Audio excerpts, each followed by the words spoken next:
Welcome to my channel. सबसे पहले तो जन्माष्टमी की आप सबको बहुत सारी शुभकामनाएं। राधे राधे। तो चलिए शुरू करें वीडियो बनाना। आज बनाने वाले हैं हम ये मावे वाली बर्फी जो मेरी नानी बनाती थी, और जब भी हम गर्मियों की छुट्टी से वापस आते थे ना वहां से, तो वो हमें ये जरूर बना कर देती थी। जब भी मैं इनको खाती हूँ ना या बनाती हूँ तो सच बताऊँ ना तो मुझे अपनी नानी की ना हमेशा याद आ जाती है। और हाँ, आज इस वाली क्लिप में ना कुछ सारी क्लिप हैं जो मुझसे मिस हो गई हैं रिकॉर्ड करने में। कोई नहीं, मैं आपको लेकिन फिर भी बता दूंगी। तो सबसे पहले हमने यहाँ पर गैस पे रख दी है कढ़ाई, और उसमें जो मैंने आपको बाउल दिखाया था ना व्हाइट वाला, वो भरकर मैंने लिया है चीनी का, क्योंकि मैं ये आधा किलो मावे से बनाने वाली हूँ। तो इसमें मैंने वो चीनी डाल दी थी और आधा बाउल डाला है पानी। और अब इसको अच्छे से चलाते रहेंगे हम। चलाने के बाद हमें इसकी बनानी है एक तार वाली चाशनी। तो उसके लिए ना हम इसे चेक कर लेते हैं थोड़ा सा प्लेट में निकाल के। और ये देखिए मैं दिखा रही हूँ ना, एक तार की चाशनी हो रही है, ये हो गई ना। और अब मैं डाल दूंगी इसके अंदर मावा। देखा, ये वाली क्लिप भी मिस हो गई मुझसे, चलिए कोई नहीं। उसके बाद ये मावा डाल दिया है मैंने। और आपको ये जो उसके लम्स लग रहे होंगे ना, ये जैसे जैसे हल्के हल्के इसमें पकेंगे ना, ये लम्स ऑटोमेटिकली अपने आप ही खत्म हो जाएंगे।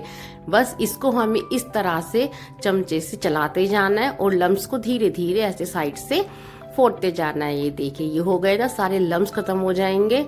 एकदम स्मूथ सा पेस्ट हो गया, बनकर तैयार। ये देखिए, इसको चलाएंगे। बस मैंने मुश्किल से 2 मिनट और पकाया है।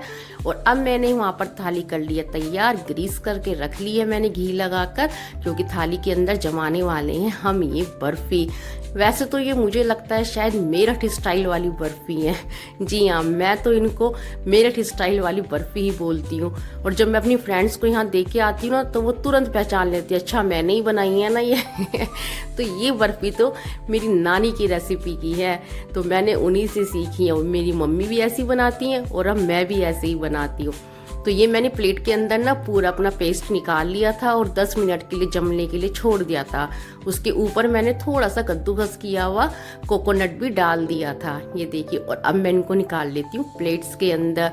और इतनी नरम सॉफ्ट होती हैं, मैंने तोड़कर भी दिखाई थी पर पता नहीं वो क्लिप कहाँ मिस हो गई मुझसे। तो चलिए अब बनाते हैं हम धनिये वाली पंजीरी, जो कि कान्हा जी को भोग में जरूर रखी जाती हैं। मैं तो कुछ तो अलग तरीके से बनाती हूँ, वो मैं आपके साथ शेयर करती हूँ। तो मैंने यहाँ पर ले लिया था 1 बाउल के आसपास साबुत धनिया, और उसको मैंने मिक्सी में पीस लिया है। उसका ही मैंने बारीक सा पेस्ट बनाकर रख लिया है। अब मैंने वही जार लिया है मिक्सी वाला, उसमें डाले हैं मैंने 8 से 10 बादाम, और थोड़े से डाले हैं मैंने इसके अंदर काजू, और अब थोड़े से ही डालने वाली हूँ मैं इसके अंदर पिस्ता। और मैं इन तीनों चीजों को अच्छे से मिक्सी में पीस लूंगी। जी हाँ, मैं ये जो पंजीरी बनाऊंगी ना, उसके अंदर इनका ड्राई फ्रूट्स का पेस्ट भी डालने वाली हूँ।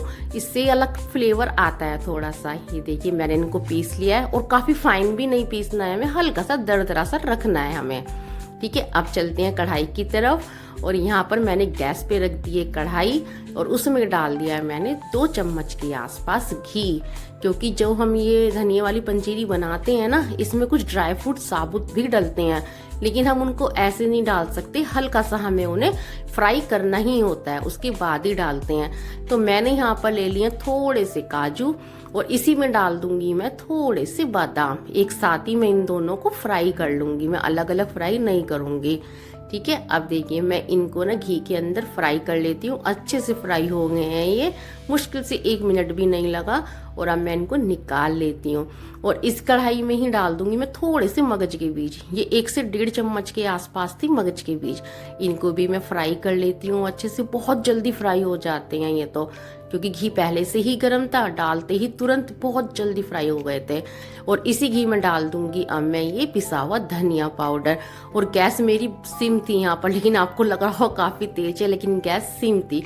और धनिया पाउडर को भी हम रोस्ट कर लेते हैं, और इसको ठंडा होने के लिए रख देते हैं एक साइड।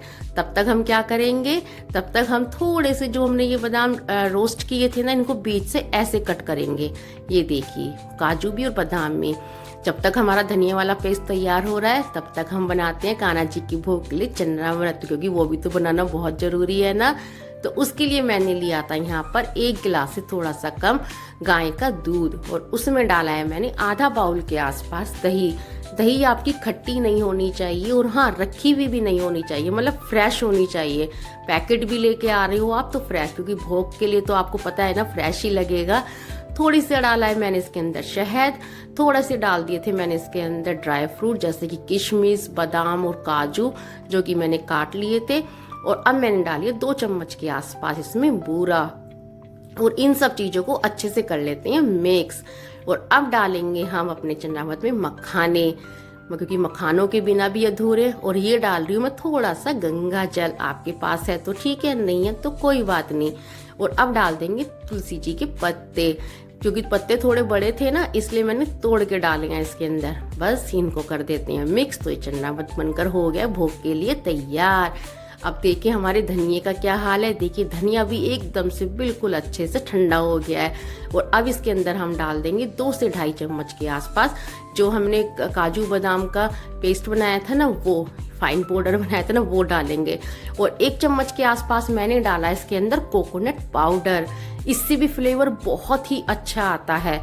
और थोड़ा सा डाल दिया इलायची पाउडर, क्योंकि जो मेरी बेटी है ना उसको धनिया का हल्का सा टेस्ट लगता है, इसलिए मैं इलायची पाउडर डाल देती हूँ। और अब डालने वाली हूँ मैं इसके अंदर 2 चम्मच के आसपास बूरा, आप चाहें तो पिसी हुई चीनी भी ले सकते हैं। और इन सब चीज़ों को अच्छे से कर लेते हैं मिक्स। पहले इनको अच्छे से मिक्स करेंगे हम। ये देखिए सब चीज़ें अच्छे से मिक्स हो गई हैं। अब डाली है मैंने इसके अंदर थोड़ी सी किशमिश, और जो हमने ये मगज के बीज अपने फ्राई करके रखे थे ना, वो वाले मगज के बीज डाल देंगे। और अब डाल देंगे हम अपने वो बादाम काजू जो हमने काट कर रखे थे। सारे नहीं डाले हैं, थोड़े डाले हैं, थोड़े से ऊपर से भी डालेंगे और अच्छे से करेंगे मिक्स। कान्हा जी के भोग में लगने वाली सबसे इम्पोर्टेंट चीज होती है साबुत धनिया वाली पंजीरी। और ये देखिए ये बनकर तैयार हो गई है कान्हा जी के लिए भोग की थाली। सारी रेसिपी मैंने आपके साथ शेयर करी है ना, और मक्खन भी रखा है। चैनल को सब्सक्राइब करें।